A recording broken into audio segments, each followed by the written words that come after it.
고등학교를 졸업하고 동대문 옷가게에서 아르바이트를 시작했는데 운 좋게 제가 디자인한 옷이 대박을 치면서 패션 사업에 뛰어들었죠. 그렇게 시작해서 벌써 20년 가까이 이 업을 하고 있습니다. 저의 10대와 20대를 돌아보면 어떻게 꾸역꾸역 살아냈나 싶어 눈시울이 붉어질 때가 많아요. 인생에서 가장 빛나야 할 시절에 천당과 지옥으로 가며 냉탕과 온탕 속에서 허우적거렸다고 하면 믿으시겠어요? 오늘은 그 찬란하면서도 암담했던 이야기를 들려드리고자 합니다. 저는 일란성 쌍둥이였습니다.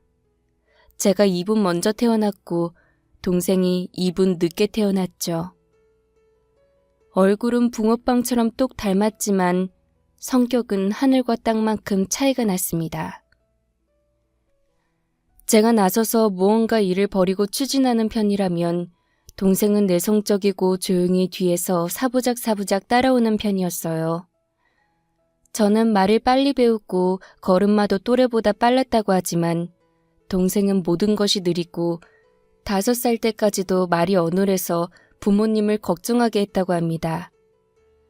그러나 제가 빠른 만큼 허당이라면 동생은 느린 만큼 실속파였어요. 우리 둘을 보면 부모님을 반씩 닮은 게 아닐까 싶습니다. 결심하면 꼭 해내는 아버지의 성격은 저에게, 얌전하지만 기회를 놓치지 않은 고양이 같은 어머니의 성격은 동생에게 물려졌죠. 어릴 때도 저는 아버지와 한 팀, 동생은 어머니와 한 팀이 되어 게임을 하곤 했어요. 그런데 항상 이기는 쪽은 떠들썩하게 나서는 저와 아버지가 아니라 조용히 기회를 엿보다 단숨에 낚아채는 동생과 어머니 팀이었습니다. 아버지는 외국에서 가죽 원단을 수입해 가죽 제품을 만드는 사업을 하셨어요. 지금도 그렇지만 당시에도 가죽 제품은 고가였고 패션을 아는 사람들 사이에서 인기였습니다. 그래서인지 아버지는 항상 가죽 잠바나 코트를 입고 다니셨죠. 동네 사람들은 키 크고 잘생긴 아버지가 지나가면 연예인을 보는 것 같다고 말했을 정도였어요. 반면 어머니는 살림만 하셨고 자상하면서도 조용한 분이셨습니다. 주변 사람들은 부모님이 금슬이 좋다고들 했지만 어머니는 지나치게 아버지에게 의존적이라는 생각이 들어요. 어쨌든 어린 시절에 저희 가족은 행복했습니다. 먹고 입고 자는 건 모두가 편안했고 또래 아이들보다 더 좋은 환경에서 살았으니까요. 흔히 쌍둥이는 서로 경쟁한다고들 하지만 저와 동생은 그런 일이 없었습니다. 어머니는 그 이유를 이름 탓이라고 하셨습니다. 사람의 인생은 이름대로 간다고들 하잖아요. 저는 강희라 강하게 자라라는 뜻이었고 동생은 미희라 예쁘게 자라라는 뜻으로 지어주셨습니다. 정말 그 이름대로 인생이 달라질 줄은 몰랐습니다. 그 시작은 제가 10살 때였습니다. 잘 나가던 아버지 사업이 갑자기 망하면서 우리 집안은 하루아침에 풍비박산 났습니다. 원단을 대주던 무역업자가 원단값을 떼먹고 사라지면서 아버지는 주문받은 제품 생산을 못하게 되었고 다른 곳에 원단을 받을 수도 없어서 결국 최종 부도가 났다고 했어요. 믿었던 사람에게 배신을 당한 아버지는 한동안 그놈을 잡겠다고 사방팔방으로 돌아다녔지만 허탕을 치셨고 오히려 빚쟁이들에게 잡혀서 구속이 되셨어요. 채권자들과 합의를 하고 돈을 언제까지 갚겠다는 약속을 못 하셨으니까 꼼짝없이 교도소에 갈 수밖에 없었죠. 전 그때 고작 10살이었으니까 집안이 어떻게 돌아가는지 정확하게 알 수는 없었습니다. 그저 갑자기 우리가 가난해졌다는 생각을 했고 아버지가 아주 오랫동안 우리를 보러 오지 못할 거라는 막연한 두려움을 느꼈죠. 동생은 무섭다고 울기만 하고 어머니는 충격으로 몸져 누우셨는데 전 동생과 어머니를 챙겨야 했습니다. 우리가 잘 살 때는 하루가 멀다 하고 들락거리던 친척들도 우리가 망하니까 전화 한 통이 없었죠. 우리를 딱하게 여긴 동네 슈퍼 아줌마만 걱정돼서 찾아와서는 우리가 굶고 있으니까 라면을 끓여주시곤 하셨습니다. 하지만 그마저도 얼마 못 가서 그만두셨죠. 부자는 망해도 3대는 간다는데 우린 완전 쫄딱 망했으니까 슈퍼 아줌마 입장에서도 무조건 적선하듯 도와줄 수는 없었을 겁니다. 세상 인심은 그렇게 야박하고 냉정하다는 것을 어머니는 뼈저리게 느끼셨죠. 아버지가 망한 것보다 주변 사람들의 냉정한 태도에 더 충격을 받으셨고요. 그대로 쓰러져서 도통 기운을 차리지 못하셨습니다. 그리고 어느 날 저녁 어머니는 잠시 어딘가 다녀오셨는데 나중에 안 사실이지만 가지고 있던 폐물을 파신 듯 했어요. 어머니는 그 돈으로 고기를 사와서 굽고 모처럼 저와 동생을 위해서 저녁 준비를 하셨습니다. 우린 살던 집에서도 나가야 해서 걱정이 태산인데 어머니는 태연히 고기를 구워 저와 동생의 밥 위에 올려주셨습니다. 그 모습이 참 슬프고 무서웠어요. 그리고 그날 밤 저에게 두툼한 돈봉투를 맡기시는 겁니다. 우리 강희는 씩씩하고 똑똑하니까 동생 잘 보살필 수 있지? 왜 갑자기 그런 말을 해? 엄마 어디 가? 아니, 엄마가 너희들 두고 어딜 가. 아빠 안 계시더라도 울지 말고. 난 참을 수 있어. 엄마나 울지 마. 그래, 엄마도 안 울 거야. 그리고 이건 잘 가지고 있어. 이건 왜 나 주는데? 엄마보다는 네가 가지고 있는 게 나아. 나중에 꼭 필요할 거야. 싫어. 엄마가 가지고 있어. 나 같은 어린애한테 이런 돈을 왜 줘? 그냥 어딘가 숨겨놔. 쓰지 말고. 그럼 이 다음에 꼭 필요하게 될 거야. 엄마가 가지고 있으면 빚쟁이들한테 다 뺏겨. 그렇게 말하면서 저와 동생을 꼭 안아주셨어요. 어머니는 표시 안 나게 흐느껴 우셨죠. 전 느낄 수 있었습니다. 어머니의 마음을 말입니다. 얼마나 암담하셨을까요? 하늘처럼 여겼던 남편은 교도소에 갔고 어린 두 딸과 살아갈 일은 막막하셨으니 울 수밖에 없다고 생각했습니다. 그런데 그날은 유독 어머니가 참 이상하다고 생각했습니다. 뭔가 조짐이 안 좋았죠. 전 잠을 이루지 못했어요. 혹시나 엄마가 우릴 두고 사라질 것 같아서요. 엄마 방에서 문소리가 나면 당장 달려가서 붙잡을 생각에 밤새 잠도 자지 않고 잔뜩 긴장하다가 새벽에 잠깐 잠이 들었습니다. 미희가 엄마를 부르며 우는 소리에 깨었는데 차갑게 굳어진 엄마를 보며 정 그만 정신을 잃었습니다. 어이구, 독한 사람. 저 어린 것들을 두고 어떻게 목을 매? 엄마 장례식에 온 이웃들은 저와 동생을 보면서 다들 그렇게 말했습니다. 죽음이라는 것이 어떤 의미인지도 제대로 알지 못했던 저와 동생은 오히려 사람들의 그 말을 듣고 알게 되었어요. 어린 것들을 두고 간 독한 사람. 그래서 전 죽었다는 것이 그렇게 독한 일이라고 생각하게 되었죠. 친구들과 담임 선생님도 조문을 왔는데 그때 솔직히 제 마음은 안 왔으면 했어요. 모두에게 제 가난과 불행을 보여주는 것 같아서 싫었습니다. 친구들은 모두 제가 부잣집 딸이라서 늘 부러워했거든요. 공부도 잘하니까 선생님들도 다들 좋아해 주셨고요. 그런 저를 불쌍하게 바라볼 모두의 시선이 정말 싫었습니다. 친한 친구 몇 명은 절 안고 울었고 담임 선생님도 위로를 해주셨지만 그 어떤 소리도 귀에 들리지 않았어요. 고모와 이모들이 서로 우릴 맡을 수 없다고 싸우는 소리에 전 잔뜩 신경이 예민해져 있었습니다. 우리가 부자일 때는 문지방이 닳도록 찾아와서 아버지께 잘 보여서 돈을 빌려가던 사람들이었는데 이제 우리가 바닥을 쳤다고 저렇게 안면물수하면서 싸움질을 하는 모습이 정말 기가 막혔습니다. 전 동생하고 둘이 살겠다고 했지만 어린애들 둘이서 살 수는 없는 노릇이었죠. 결국 우린 보육원에 맡겨졌습니다. 제가 가겠다고 했어요. 고모나 이모 집에 가서 눈칫밥을 먹는 것보다는 거기가 마음도 편하고 더 낫겠다고 생각했습니다. 미희가 계속 울기만 해서 걱정이 되었지만 제가 언니니까 미희를 책임져야 한다고 생각했고요. 그때 제 소원은 어서 어른이 되는 거였습니다. 보육원에서의 생활은 아주 좋지도 나쁘지도 않았어요. 전 어머니가 남기신 돈 봉투를 어떻게 잘 숨길까 늘 노심초사했죠. 그러다가 문득 숨길 필요가 없다고 생각했습니다. 당당히 은행에 가서 제 통장을 만들고 거기에 돈을 넣어두었죠.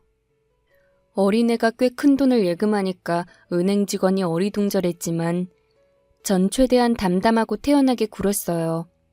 아주 부잣집 아이처럼요. 지금까지 늘 부잣집 아이였으니까 연기할 필요는 없었죠. 그리고 전 보육원에서 독립할 때까지 동생과 잘 지내는 것에 집중하기로 했습니다. 학교도 전학을 갔고요. 우리를 아는 사람들이 없는 곳에서 저와 미희는 가능한 사람들 눈에 띄지 않게 행동하면서 학교를 다녔어요. 가끔 아버지가 교도소에서 편지를 보내왔는데 전 간단하게 답장을 보냈습니다. 잘 살고 있으니까 걱정하지 말라는 내용이었죠. 아버지는 어머니가 돌아가시고 우리가 보육원에 맡겨졌다는 것을 알았을 때 아마 고모나 이모에게 전화를 해서 한바탕 난리를 친 것 같았습니다. 너희들이 이럴 수 있냐고 했을 거예요. 알랑거리면서 돈 빌려갈 때는 입속에 혀처럼 굴더니 제 조카들을 그런 식으로 고아 아닌 고아로 만들었냐고 거품을 물었을 겁니다. 아버지 성격이라면 그러고도 남았을 거예요. 고모와 이모가 한 번씩 보육원에 찾아왔지만 자신들이 우릴 맡을 수 없는 이유에 대해서 장황하게 설명하고 돌아갔습니다. 그런데 전 고모나 이모를 미워하거나 원망하지 않았어요. 고모도 자식이 셋이고 이모도 자식이 둘인데 우리까지 맡을 수는 없었을 겁니다. 고모와 이모가 저와 미희를 각자 한 명씩 맡기로 했는데 그건 제가 반대했고요. 우린 떨어질 수 없는 쌍둥이였으니까요. 그래서 보육원이 마음 편했습니다. 보통 5살이 넘으면 입양이 잘 되지도 않았습니다. 우린 10살이니까 입양이 되어서 서로 떨어질 일도 없다고 생각했고요. 전 동생을 챙기면서 어떻게든 악착같이 버티기로 결심했죠. 그러다 보면 아버지가 출소하셔서 우릴 데리러 오실 거라고 믿었습니다. 전 원래 성격이 강한 편인데 보육원에 와서 좀 더 강해졌어요. 아무도 우릴 지켜주지 않으니까 스스로 지켜내야 했고 동생까지 보살펴야 하니까 의도적으로 강한 척 무장을 했습니다. 제가 무너지면 동생은 더 무너질 거라고 생각했죠. 착하고 순하지만 소심하고 겁도 많은 미희를 위해서라도 전 늘 강해야 했어요. 우린 더욱 서로를 의지하면서 하루하루 버텼습니다. 학교에서도 혹시 보육원 출신이라고 미희가 애들에게 괴롭힘을 당할까봐 항상 노심초사했고요. 학교 생활도 평범했고 보육원 생활도 평범했습니다. 보육원 원장님은 중년의 아줌마셨는데 그냥 소탈하고 순박한 분이셨어요. 애들이 좋아서 이 일을 하고 계신다고 늘 주장하셨죠. 제가 동생을 챙기는 모습을 늘 기특해 하셨고요. 아버지가 가끔 교도소에서 원장님께 전화를 하셨어요. 출소하면 애들을 꼭 데리고 갈 테니까 잘 부탁한다고 말입니다. 원장님은 그 말을 반신반의하셨어요. 대부분 부모들이 돈 벌어서 꼭 데리러 오겠다고 하거나 지금은 피치 못할 사정이 있어서 잠시 아이를 맡기는 거니까 언젠가 꼭 데리러 오겠다고 한대요. 하지만 끝내 오지 않는다고 하셨죠. 그러니까 원장님은 우리 아버지도 안 오실 거라고 돌려 말하는 것 같았습니다. 전 아버지가 우릴 안 데리러 와도 원망할 생각은 없었어요. 어머니가 그렇게 돌아가셨을 때 부모라고 해서 무조건 자식을 위하는 건 아니라는 걸 알았으니까요. 부모이기 전에 사람이니까 다른 결정과 선택을 할 수 있다고 이해했습니다. 물론 그땐 어려서 그런 생각조차 못했지만 어른이 되고 숱한 고비를 넘기면서 비로소 그때의 부모님을 이해하게 되었어요. 그러던 어느 날이었습니다. 동생이 많이 아프기 시작했어요. 병원에서는 심장병이라고 했죠. 동생은 어릴 때부터 심장이 약했습니다. 저보다 2분 늦게 태어났는데 어머니 뱃속에서부터 숨 쉬는 게 좀 힘겨워 보인다고 의사가 말하더랍니다. 미희는 고작 3살 때 심장 수술을 받기도 했고요. 아버지의 부도와 어머니의 죽음을 겪으면서 큰 충격을 받은 탓에 미희의 심장에 또 문제가 생긴 듯 했습니다. 병원에서는 재수술을 하지 않으면 오래 살 수 없다고 했어요. 원장님은 백방으로 후원자를 찾아다니셨죠. 쉽지 않았습니다. 다들 살기 힘든데 누가 보육원 애들까지 신경을 쓰겠어요. 정부 지원을 받는 것도 어려웠고요. 전 원장님께 통장을 드렸습니다. 아마 이럴 때 쓰라고 어머니가 남겨주신 것 같았어요. 원장님은 금액을 보고 놀라셨지만 수술비로는 어림도 없다고 하시더군요. 그런데 뜻밖의 후원자가 나타났습니다.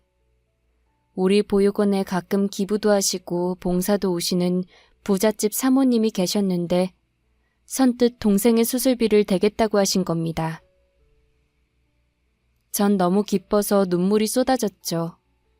당장 그분께 감사 인사를 드리겠다고 하니까 원장님이 어렵게 말을 꺼내셨습니다. 그분이 미희 수술도 해주시고 미희를 딸로 입양하고 싶으시대. 입양요? 그분도 딸이 있었는데 사고로 잃으셨나 봐. 그래서 우리 보육원에 봉사도 오시고 후원금도 많이 내시고 하셨거든.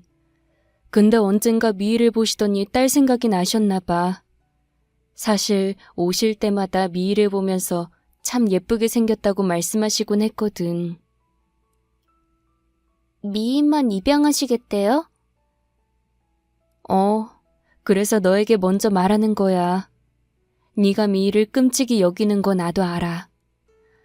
아버지가 출소하시면 데리러 오시겠다고 했지만 솔직히 난 그 말은 안 믿어. 오시면 좋겠지만 지금 당장 미희가 아파서 다 죽게 생겼는데 아버지 오실 때까지 기다릴 수도 없는 거잖아. 난 네가 미희를 위해서 어떤 게 좋은 일인지 잘 생각했으면 좋겠다. 그분 좋으신 분이죠? 그럼 그건 내가 보장해. 미희가 거기 가면 평생 행복하게 잘 살 거야. 전 며칠 깊은 고민에 빠졌습니다.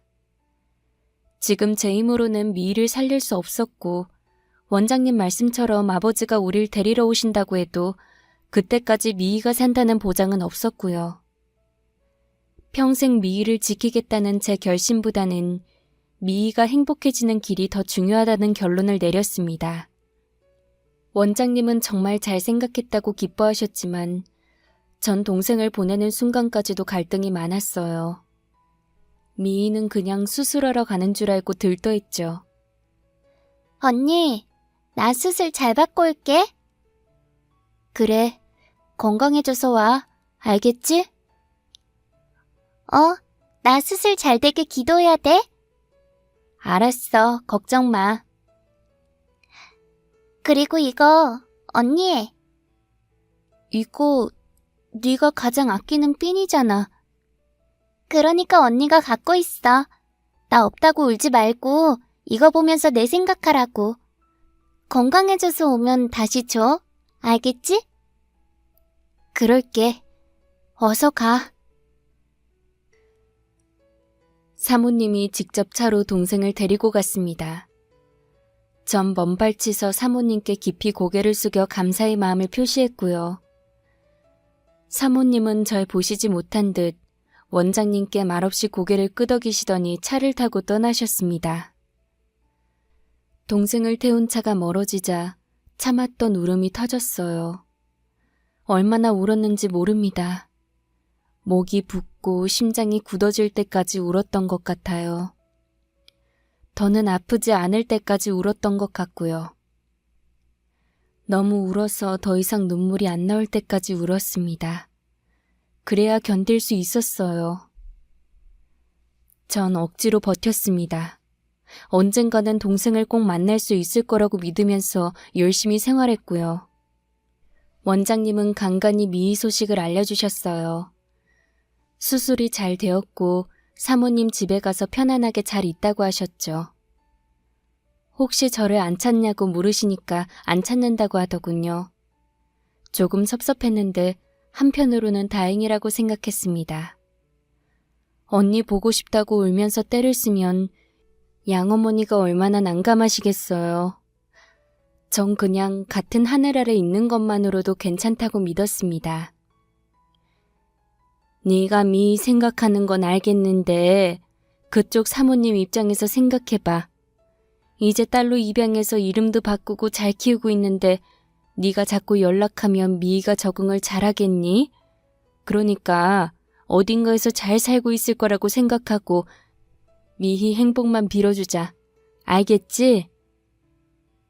원장님은 그렇게 강조하고 당부하셨습니다. 어디선가 읽었는데 쌍둥이는 떨어져 있어도 마음이 통한다고 하더군요. 그럼 우린 떨어져 있어도 항상 서로를 생각하는 마음은 같을 거라고 생각했고요. 제가 그리워하면 미희도 그리워하겠죠. 제가 슬프면 미희도 슬퍼할 테니까 전 억지로 행복해지려고 노력했어요. 중학생이 되고 아버지가 출소를 하셨습니다. 약속대로 절 데리러 오셨는데 이미 미희가 입양된 사실을 알고 있었던 탓에 아무것도 묻지 않으셨습니다. 예전 같으면 불같이 화를 내거나 한바탕 소란을 피우실 텐데 아버지도 많이 지쳐 보였어요. 저도 굳이 미희에 대해 말을 하지 않았고요. 이제 법적으로도 아버지가 미희를 데려올 수는 없었으니까요. 전 아버지와 살게 된 것에 대해서 좋은 것도 아니고 나쁜 것도 아니었어요. 한동안은 여간방에서 살았습니다. 아버지가 당장 집을 구할 돈이 없었기 때문이죠. 사실은 고모나 이모에게 받을 돈이 있었지만 아버지는 연락하지 않았습니다. 막노동을 하시면서 3개월 만에 단칸방 월세를 얻으셨어요. 하지만 일이 늘 있는 것도 아니어서 한 달의 절반 이상은 쉴 때도 많았습니다. 비가 오거나 눈이 내리거나 하면 일을 나가지 못하셨고요. 일을 나가지 않으면 종일 술을 드셨습니다. 안주도 없이 빈속에 깡소주를 삼키시다 술에 취해 잠이 드시기 일쑤였죠. 그게 아니면 동네 사람들과 시비가 붙어서 싸우다 경찰서에 끌려가셨고요. 그때 아버지는 될 대로 되라는 식으로 사시는 것 같았습니다. 평생 사업만 하셨던 아버지가 막노동판을 전전하는 자신을 보면서 비참하다고 생각하신 것 같고요. 학교에서 돌아오면 술내 풀풀 나는 방 안에 널브러져 있는 아버지를 보는 게 참 괴로웠어요. 단칸방이라 불편한 점도 많았죠. 전 항상 문 밖에 의자를 놓고 앉아서 숙제를 했습니다. 너무 배가 고팠지만 집에 먹을 게 거의 없었어요. 언제부턴가 아버지는 쌀을 사놓지도 않았고 생활비나 용돈을 주시지 않았습니다. 동네 슈퍼에서 외상으로 먹으면 말일에 한꺼번에 갚아주시기도 했는데 그마저도 몇 달 밀리면서 슈퍼 주인은 더 이상 외상을 주지 않았죠. 배가 너무 고파서 수돗물만 마시다가 결국 학교에서 쓰러졌습니다. 병원에서는 영양실조라고 했어요. 병원 원장님은 제 사정을 아시고 동네 성당에서 후원할 수 있게 도와주셨어요. 하지만 그 성당에 우리 반 반장이 다니고 있었는데 저에 대해서 들었나 봐요. 학교에 갔더니 친구들이 대놓고 저를 무시하면서 전과자 딸이라고 놀리고 괴롭혔습니다. 전 모른 척했어요. 제가 화를 내거나 아이들과 맞서면 저만 손해라고 생각했죠. 억울하고 눈물이 나왔지만 꾹 눌러 참았습니다. 빨리 세월이 흐르고 어서 어른이 되기만을 기도했어요. 어른이 되면 스스로 제 삶을 책임질 수 있으니까요. 고등학생이 되었을 때는 일찌감치 대학은 포기했습니다. 디자인과에 가고 싶었고 패션 디자이너가 되는 게 꿈이었지만 제 형편상 불가능한 일이라는 걸 알았죠. 꼭 대학에 가지 않아도 꿈을 이룰 수 있다고 생각했습니다. 그 시절 10대들의 우상이었던 서태지는 대학에 가지 않고도 자신이 좋아하는 음악으로 스타가 되었죠. 좋은 대학에 가야 좋은 인생을 산다고 막연하게 생각했는데 서태지를 보면서 전 굳이 그럴 필요가 없다고 희망을 가졌습니다. 밤마다 혼자 라디오를 들으면서 외로움을 달래곤 했는데 하루는 DJ가 그런 말을 했어요. 희망은 절망을 먹고 산다고 말입니다. 절망이 깊으면 희망도 커질까요? 하지만 꼭 그런 건 아니었습니다. 고2 겨울방학 때 만취한 아버지는 거리에서 주무시다 동사하셨어요. 객사하신 거죠. 밤늦도록 돌아오지 않는 아버지를 기다리다 그냥 잠이 들었는데 새벽에 전화벨이 불길하게 울렸습니다. 전화를 받았을 때 경찰서라고 하는데 순간 올게 왔구나 직감을 했어요. 사실 제가 볼 때 아버지는 언제 잘못되어도 이상할 게 없어 보였어요. 그만큼 아버지는 늘 위태롭고 불안해 보이셨죠. 장례를 치르는데 눈물도 안 났습니다. 그냥 시원섭섭하다고 하면 너무 솔직한 걸까요? 아버지의 부재보다는 이제 정말 혼자 살아내야 한다는 생각에 더 슬펐던 것 같아요. 누구에게도 의지할 수 없다는 심정, 이 세상에 제가 기댈 곳이 없다는 현실이 너무 슬퍼서 아버지의 발인을 마치고 돌아와 밤새 울었습니다. 고3이 되고 전 이미 대학을 포기했기 때문에 학교 수업을 마치고 알바를 했습니다. 대학은 포기했지만 꿈은 포기하지 않았죠. 열심히 돈을 모아서 디자인 학원에 등록을 했습니다. 언제가 될지 알 수 없었지만 제 이름을 건 패션 브랜드를 꼭 만들고 싶었어요. 디자인 학원은 어느 대학 근처에 있었는데 가끔 수업을 하러 가다가 대학생이 된 친구들을 볼 때가 있었습니다. 전 일부러 피해 다녔어요. 죄를 지은 것도 아닌데 왜 그랬는지 모르겠지만 아마 자격지심 때문이겠죠. 지금은 너희들보다 못해 보이지만 언젠가는 창대해지겠다고 작은 오기를 부렸나 봐요. 하지만 제가 좋아서 하는 공부를 하다 보니 하루하루 정말 신이 났습니다. 어느 날 큰 패션 회사에서 디자인 공모를 한다는 공고가 붙었어요. 그 공모는 대학 디자인학과 학생들에게도 인기가 높은 공모였죠.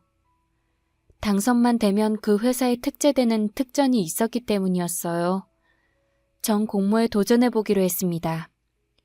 어찌 보면 저에겐 하늘의 별을 따는 것보다 더 어려운 일일 수도 있었어요. 밤새 스케치를 하고 콘셉트에 맞게 색과 느낌을 입히면서 최선을 다했습니다. 2달이 지나고 디자인학원 원장님이 절 부르셨어요. 무슨 일인가 하고 가보니까 제가 그 공모전에서 당당히 대상을 차지했다는 겁니다. 원장님이 학원을 개원한 일의 대상은 처음이라며 저를 안고 팔짝팔짝 뛰시는데 전 영 실감이 안 났어요. 학원 창문에 축하 현수막이 걸렸죠. 그 공모에서 고교 졸업자가 대상을 받은 건 처음 있는 일이라고 다들 난리였어요. 심지어 근처 대학 디자인과 학생들이 대상을 받은 애가 누구냐고 우리 학원에 찾아오기도 했죠. 얼떨떨했지만 드디어 제 삶에도 서광이 비친다고 느꼈습니다. 오래 갈망했고 간절히 소망했던 희망이 이루어졌다는 생각에 가슴이 벅찼습니다. 어머니와 아버지 산소에 가서 자랑스럽게 말했어요. 잠깐 미이 생각도 했고요. 제가 이렇게 열심히 살고 있으니까 미희도 잘 살고 있을 거라고 믿었습니다. 그렇게 패션 회사에 취직을 하게 되었습니다. 하지만 동료들은 대학도 나오지 않은 제가 운 좋게 대상을 받고 특채로 들어왔다며 대놓고 무시했어요. 저를 앞에 두고도 제 욕을 했죠. 하루하루 출근하는 게 너무 고역이었습니다. 제가 디자인 시안을 내면 항상 기본기가 없다는 핀잔만 들었고 실력이 떨어진다는 지적만 받았습니다. 대학도 안 나온 주제에 뭘 알겠냐는 투로 빈정거렸고 특채로 들어온 주제에 실력이 좋다고 착각하면서 마냥 까분다고 뒷담화를 했고요. 직원들이 저와 말도 안 섞는데 제가 어떻게 까불 수가 있었겠어요. 점심시간에는 아무도 저와 밥을 먹지 않아서 매일 혼자 밥을 먹었습니다. 심지어 회의가 있는데도 저에겐 알리지 않고 부서 사람들끼리 회의를 했고요. 나중에 팀장님이 왜 회의에 들어오지 않았냐고 저를 불러서 야단을 치셨죠. 아무런 공지를 못 받았다고 하니까 팀원들이 단체로 팀장님께 야단을 들었어요. 그 일이 있고 저는 거의 사무실에서 유령 취급을 받았습니다. 아무 일도 시키지 않았죠. 어떻게든 버텨보려고 했지만 불가능해 보였습니다. 결국 사직서를 내고 나왔어요. 곧장 동대문 패션 가게에서 알바를 했습니다. 그리고 야간대학 디자인학과에 입학했고요. 밤낮 없이 열심히 살았습니다. 코피를 쏟고 잠을 못 자서 쓰러지는 일도 많았지만 더 이상 물러날 곳이 없었기에 더 일을 물었고요. 가게 사장님이 절 잘 보셨는지 2호점을 내는데 한번 도전해보겠냐고 하셨죠. 그게 바로 제가 패션 사업을 하게 된 시작이었습니다. 사장님은 제가 남다른 센스와 감각이 있다고 늘 칭찬과 격려를 아끼지 않으셨어요. 용기를 내서 자체적으로 옷을 제작하여 팔았는데 대박을 쳤죠. 어느 여배우가 그 옷을 입고 나오면서 완판되고 연이어 주문이 이어지면서 물량이 부족할 정도였어요. 전 기회를 놓치지 않고 아예 저만의 브랜드로 승부하자는 생각을 했어요. 그렇게 내놓은 옷들이 연달아 히트를 치면서 전 어느새 동대문 패션가의 큰손이 되었습니다. 스타들은 제 브랜드 옷을 먼저 입겠다고 난리였어요. 그때는 정말 하루가 48시간이어도 모자랄 지경이었습니다. 생산량을 풀 가동시켜도 주문량을 다 댈 수 없었고 전국에서 올라온 보따리 장소들은 제일 먼저 제 옷부터 선점하기 위해 미리 예약금을 걸고 옷돈까지 낼 정도였습니다. 정말 꿈만 같은 시절이었어요. 자고 일어나면 돈이 쌓였습니다. 동대문 시장은 새벽까지 장사를 하는데 마감할 때면 커다란 트렁크 2개 가득 돈을 쓸어 담아야 했고 집에 와서 돈을 계산하다가 지쳐서 잠에 들 지경이었습니다. 근데 그게 문제가 될 줄 몰랐어요. 신은 시련을 주실 때 극복할 용기도 주신다고 하셨죠. 반대로 행운을 주실 때는 불행도 함께 주신다는 걸 몰랐습니다. 어느 날 제게 2호점을 내주셨던 사장님이 패션 회사를 제대로 만들어보자고 제안을 하셨어요. 제가 디자이너로서 정착하는데 많은 도움을 주신 분이니까 전 무조건 동업을 수락했습니다. 디자인팀은 제가 맡고 전반적인 운영은 사장님이 맡기로 하셨죠. 사업과 생산 공장을 짓기로 했고요. 사장님과 제가 반씩 투자하기로 약속했는데 사장님이 가지고 있는 부동산을 처분하는 데 시간이 걸린다고 해서 일단 제가 투자금 전부를 다 댔습니다. 전 사장님에게 제 인감 도장까지 다 맡긴 채 새로 출시한 디자인에만 신경을 썼어요. 하지만 어느 날 갑자기 사장님이 연락이 되지 않았습니다. 너무 믿었기에 별일 아닐 거라고 생각했지만 불길함은 현실이 되었죠. 사업과 생산 공장을 짓겠다던 사장님의 말은 다 거짓이었고 제 인감 도장으로 억대의 대출까지 받았더군요. 은행에서 가압류가 들어오고 채권 추심이 들어와서야 전 사기를 당했다는 걸 알았습니다. 이게 현실이 맞는지 한동안 너무 어이가 없어서 웃음만 나왔어요. 하늘이 무너질 때 기분이 어떤지 아세요? 누군가는 노래진다고 하는데 아닙니다. 아무것도 보이지 않고 그냥 허옇게 뿌얘집니다. 눈을 뜨고 있는데 앞이 하나도 보이지 않아요. 정신은 멀쩡한데 아무것도 떠오르지 않고요. 미친 사람처럼 며칠 픽픽 웃음만 나오기도 합니다. 정말 제가 할 수 있는 게 아무것도 없었어요. 이미 작정을 하고 사라진 사장님을 찾는다고 한들 무슨 소용이겠어요.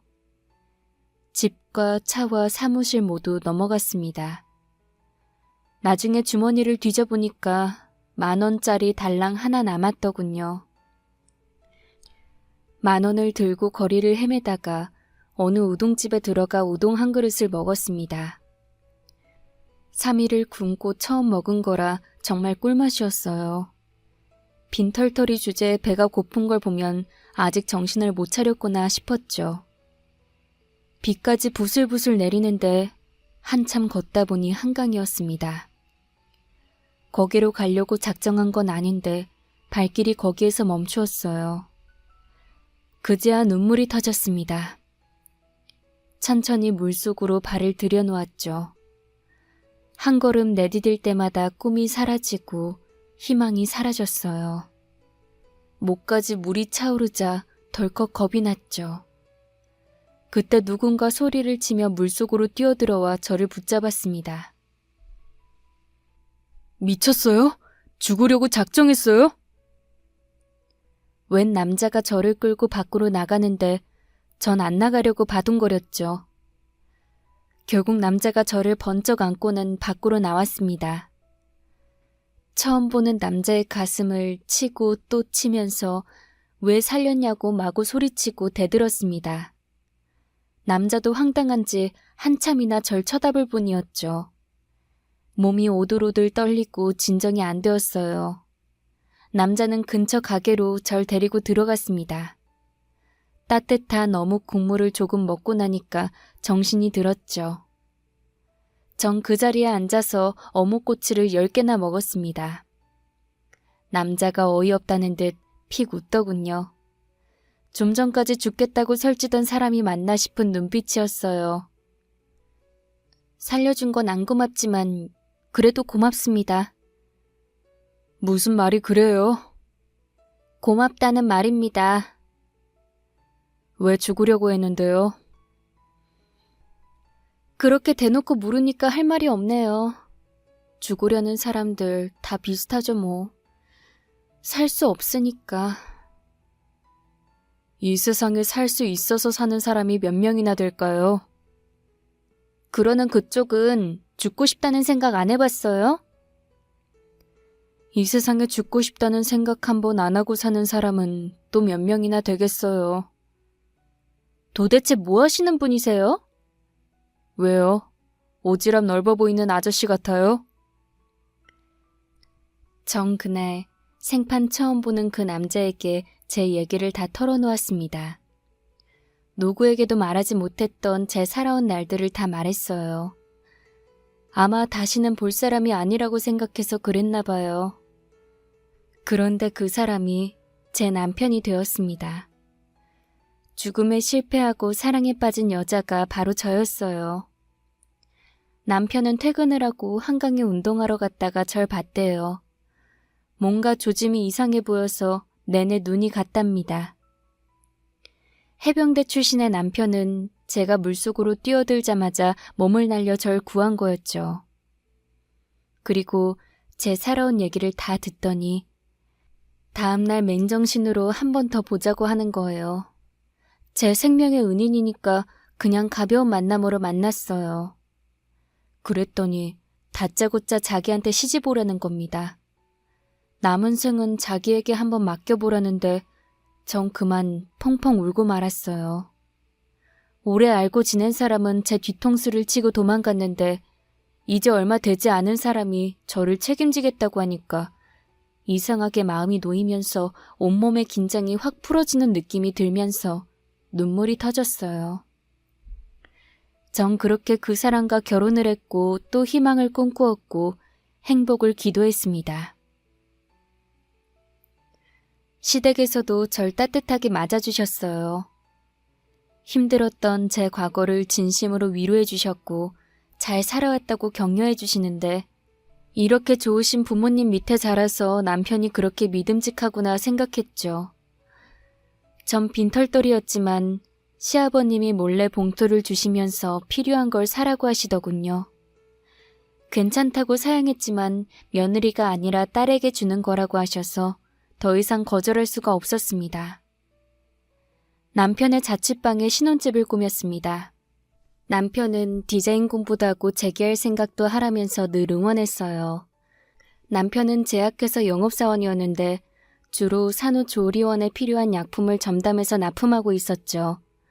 워낙 성실하고 일을 잘하니까 한번 거래를 하면 절대 다른 회사로 바꾸지 않을 정도였답니다. 비록 부자는 아니었지만 화목한 시댁과 든든한 남편의 사랑을 듬뿍 받으면서 전 처음으로 가족의 의미를 느끼고 감사함으로 살았습니다. 그리고 동대문 시장에서 옷 장사를 할 때 이모처럼 잘 따랐던 분이 사정상 가게를 정리하면서 제가 이어받아 하게 되었고요. 너무 욕심내지 않고 차근차근 다시 시작하려고 했습니다. 다시는 한꺼번에 무너지지 않도록 조심하고 살펴보고 늘 고민했고요. 처음 시작하는 것보다 재기하는 게 몇 배는 더 어려웠죠. 뭔가 대단한 것을 디자인해서 대박치고 싶은 욕망도 자꾸만 제 속에서 비집고 나왔지만 그때마다 전 한강에 갔던 그날을 떠올렸습니다. 작지만 단단하게 오래 가자는 게 저와 남편의 가언이기도 했고요. 그렇게 동대문에서 조금씩 자리를 잡아갔습니다.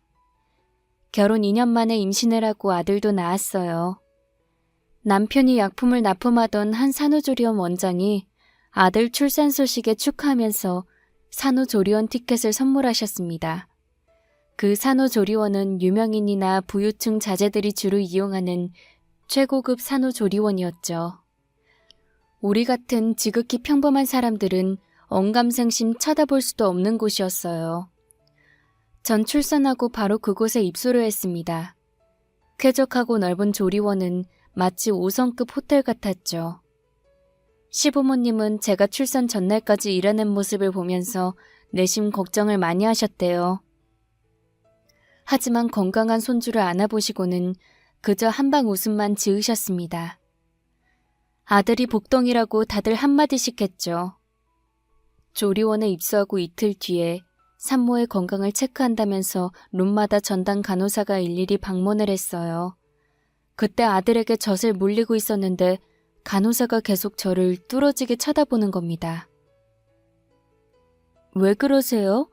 제 얼굴에 뭐라도 묻었어요? 아, 죄송해요. 저도 모르게 빤히 쳐다봤어요. 괜찮아요. 산모치고는 꽤 예쁘죠? 네, 혹시... 네, 말씀하세요. 좀 이상해서요. 뭐가요? 저도 좀 당황스러워서요. 분명 2달 전에 퇴원하신 걸로 기억하는데. 제가요? 네. 이게 무슨 말인지 제가 어리둥절해하자 간호사는 자신의 핸드폰을 열어 사진을 보여주었습니다. 순간 깜짝 놀랐어요. 그 속엔 저와 똑같이 생긴 산모가 아이를 안고 활짝 웃고 있는 게 아닙니까? 한눈에 봐도 부잣집 사모님 티가 물씬 풍겼어요. 그리고 산모는 미희였습니다. 서로 다른 환경에서 자랐는데도 머리를 묶어서 올린 모습까지 닮았더군요. 가슴이 두근거리고 눈물이 핑 돌았습니다. 그토록 그리워하던 제 동생을 이렇게 볼 수 있다니 정말 꿈에도 생각해 본 적이 없었는데 기적 같았죠. 간호사님, 이 산모 연락처 좀 알 수 있을까요? 그건 함부로 가르쳐 드릴 수 없습니다. 부탁합니다. 이 산모를 만나야 해요. 전 간호사에게 간절하게 부탁을 했지만 그럴 수 없다고만 했습니다. 어릴 때 입양 보냈던 쌍둥이 동생이라고 사정 얘기를 하면서 방법을 좀 찾아달라고 애원을 했어요. 간호사는 제가 딱했는지 알겠다면서 일단 산후조리원 원장에게 먼저 물어보겠다고 했죠. 다음날 원장이 절 찾아와서 입양 보낸 동생에 대해 자세하게 물었습니다. 그동안 사느라 잊고 살았지만 결코 잊은 적 없는 그 얘기들을 전 솔직하게 다 털어놓았습니다. 간간히 제가 울먹이니까 원장이 따뜻하게 손을 잡아주면서 위로를 해주었죠. 며칠 뒤 원장이 다시 저를 찾아와 조심스럽게 말을 건네주었습니다. 제가 그 산모와 친정어머니이신 사모님을 좀 알아요. 하지만 저도 중간에서 어떻게 하는 게 좋을지 많이 고민을 했어요. 그 집안에서 어쩜 입양에 대해서 다른 사람들이 아는 것을 꺼려할 수도 있고요. 그래서 일단 사모님께 연락을 했더니 산모를 보기 전에 먼저 만났으면 좋겠다고 하시네요. 그 얘기를 듣고 나니 전 좀 미안한 생각이 들었습니다. 그런 집안에선 입양이 외부로 알려지는 것을 조심할 수도 있는데 너무 제 생각만 한 것 같았죠. 사모님을 만나 그 점에 대해서 깊이 사죄를 드렸습니다. 사모님은 오래전에 먼발치서 언뜻 봤던 그 모습 그대로 여전히 우아하고 차분한 모습이었어요. 그동안 제가 고생했던 얘기를 들으셨는지 많이 안타까워하셨고요. 입양할 때 쌍둥이라는 소리는 미처 듣지 못했대요. 아마 보육원 원장님이 의도적으로 그랬을 거라고 짐작했죠. 미희가 너무 아픈 상태라 쌍둥이라는 것까지 말하면 입양하는 양부모 입장에서 조금 고민할 수도 있어서 그랬을 거고요. 전 미희가 입양하는 날 잠깐 인사만 했는데 사모님은 미희에게 꼭 닮은 언니가 있다고만 들었다고 했습니다. 쌍둥이라는 걸 진작에 알았으면 둘 다 입양했을 고민했을 거예요. 우리 수진이 키우면서 우린 너무 많은 행복을 받았거든요. 아참, 이름을 수진이로 바꿨어요. 네, 들었어요. 미안해요. 내가 언니도 챙겼어야 했는데. 원장님이 언니는 아버지가 데리고 갈 거라고 해서 난 그런 줄 알았어요. 정말 미안해요. 아닙니다. 원장님이 쌍둥이라고 말하지 않은 이유가 있었을 겁니다. 그리고 전 미희가 아니라 수진이가 이렇게 좋으신 부모님을 만나서 사랑 듬뿍 받고 자랐다는 것만으로 너무 행복합니다. 정말 고맙습니다. 근데 우리 수진이가 언니를 기억 못해요. 뜻밖의 말에 놀랐습니다.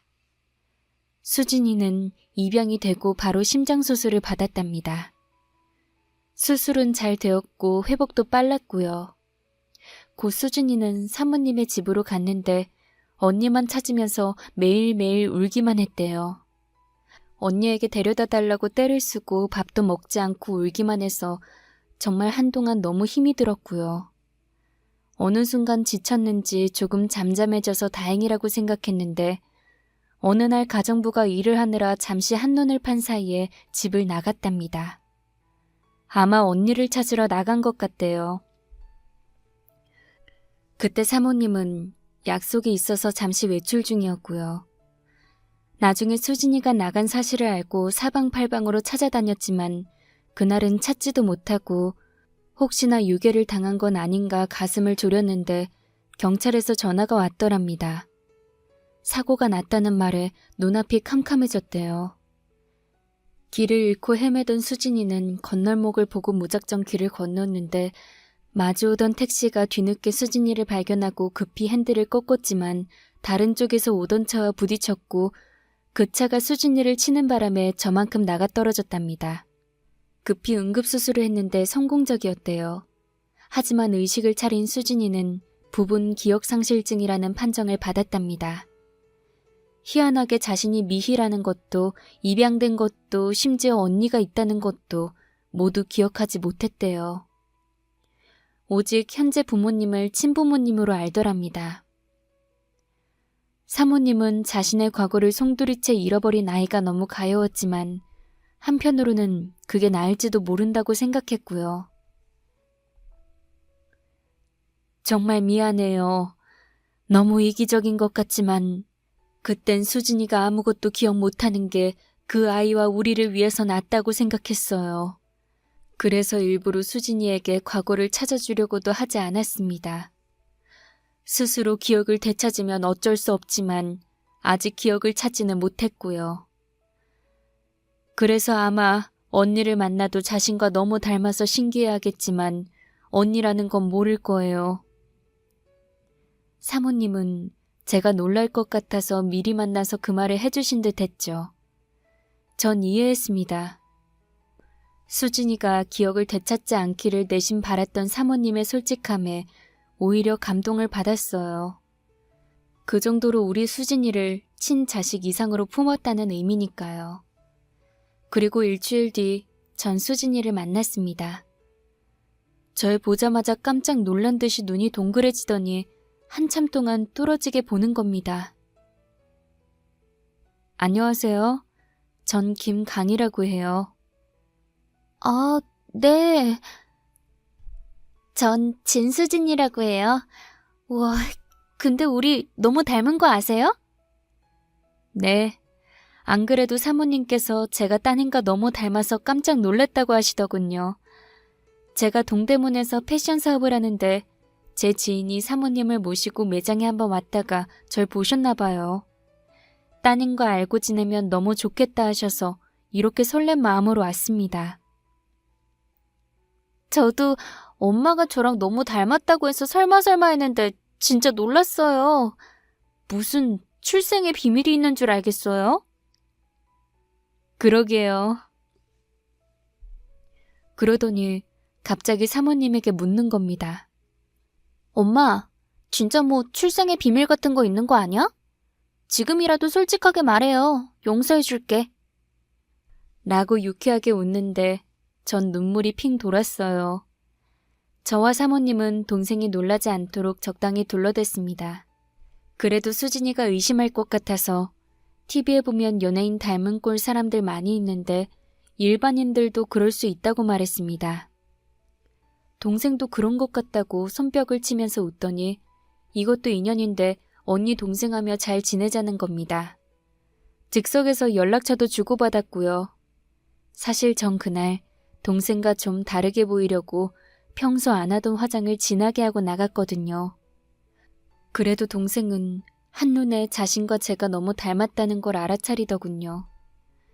무의식 중에도 우린 여전히 자매였고 핏줄의 막역함 속에 담긴 인연과 운명에 전 목이 메었습니다. 그날 밥도 먹고 차도 마시고 이런저런 얘기를 참 많이 나누었어요. 둘 다 어린아이를 기르다 보니 자연스럽게 육아 얘기를 많이 했죠.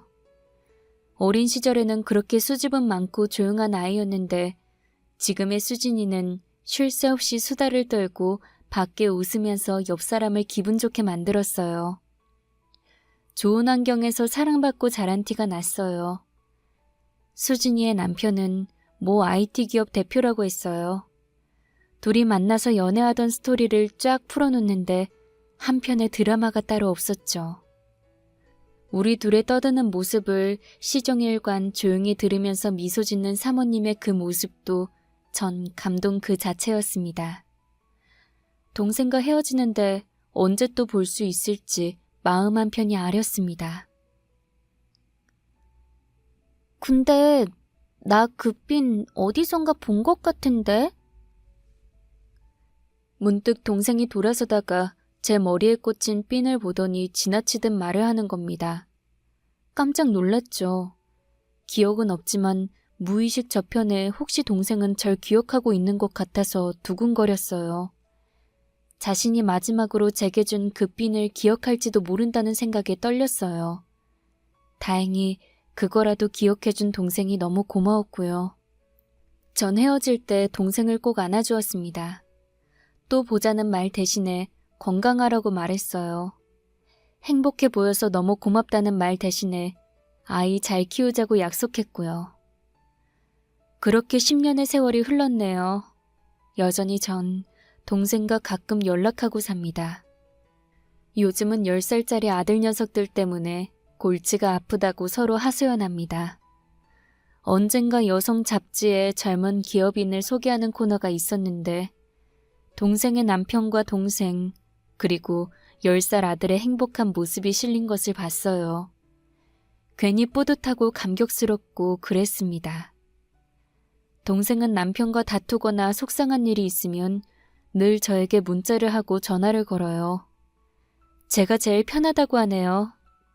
제가 그 아이에게 그런 존재라는 것에 늘 감사합니다. 그리고 전 드디어 저만의 브랜드로 패션 사업을 하고 있습니다.